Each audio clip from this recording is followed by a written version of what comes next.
brother တို့တွေတရုတ်အငွေ့တက်တဲ့ကဘာကြီးတို့ရောက်သွားမယ်တရုတ်ရှေးခေတ်သမိုင်းဝင်အလှပတွေပါမယ်ရိုးရာဓလေ့ထုံးစံတွေနဲ့အစင်လာတွေလည်းပါသလိုတရုတ်ရှေးကဘာကြီးရဲ့ကိုယ်တိုင်ရောက်သွားသလိုမျိုးစောရမယ့် mobile game ရှိတယ်ဆိုယုံမလားဟုတ်ကဲ့ပါရှိပါတယ်အဲ့ဒီ game ရဲ့နာမည်ကတော့ဝယ်ရ waiting နေ့ဖြစ်ပြီးတော့သူ့ရဲ့ final GB ကတော့ 10GB လောက်ရှိပါတယ်သူက 10GB လေးနဲ့သူကတရုတ်ကဘာကြီးတဲ့ကိုရောက်သွားသလိုစောရမယ့် mobile action game ဖြစ်ပါတယ်သူ့ရဲ့ graphic ကိုကြည့်မယ်ဆိုရင်တင်ကတိုင်းသမားတယောက်နေရာနေစောင်းရဖြစ်ပြီးတော့တင်က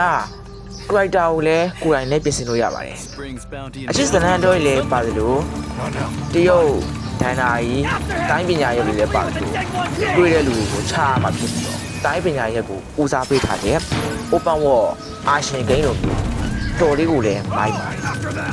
သူရဲ့ graphic နဲ့အလိုက်ကိုလိုပိုင်းတွေလည်းပြင်ဆင်လို့ရတယ်တရုတ်ဒိုင်နာကြီးတော်ထဲမှာလမ်းလျှောက်ပြီးတော့တရေတောက်မလားလမ်းလျှောက်ပြီးတော့ဒိုင်နာကြီးဝတ်တဲ့ကိုခံစားရင်းနဲ့ရှုခင်းတွေကိုလိုက်ကြည့်တာရေကူးမလားရေချိုးမလားအစတည်းအကုန်လုံးကိုလုပ်လို့ရတယ်လမ်းတစ်လျှောက်အခက်အခဲတွေလည်းကြော်လွှိုင်းနဲ့ရင်ဆိုင်ရမယ်တရုတ်တိုင်းသမားတယောက်နေရနေကြလိုမျိုးလဲဝတ်စုံတွေဝတ်စားလို့ရမယ်တရေတောက်လို့ရမလို့အစားအသောက်တွေလည်းမှားစားလို့ရတယ်ဆိုင်တွေလည်းပါမယ်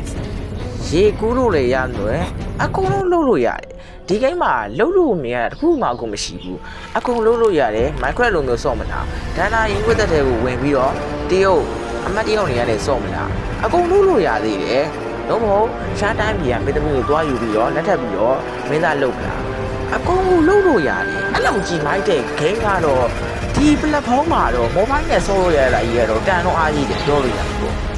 ဟုတ်တယ် mobile နဲ့ဆော့လို့ရရင်တရားတန်တယ်လို့ပြောလို့ရတယ်ဒါ brother တို့အတော်လေးမိုက်တယ်လို့ပြောလို့ရတယ်လို့100ရာခိုင်နှုန်းစော်ကစားဖို့တော့အကြံပြုပါတယ်အနည်းဆုံး run စစ်ကနေဆက်စော်လို့ရတယ်လို့ပိုးရည်လေဒီ game နဲ့ထစ်တိုင်းနိုင်ပါတယ်တော်လေးမိုက်ဆိုသူ့ရဲ့ graphic နဲ့လိုက်ကြောက်ကြီးတန်တဲ့ game ဆိုတာဒီခါလည်းမြင်ဘူးတဲ့ game ထဲမှာလုံးလို့မရတခုမှမပါဘူးတစင်ကြီးစီတက်သွားမှာအတော်လေးကိုမိုက်ပါတယ်ကဲအားလုံးကျေးဇူးတင်ပါတယ်ကဲနှုတ်ဆက်လိုက်ရအောင်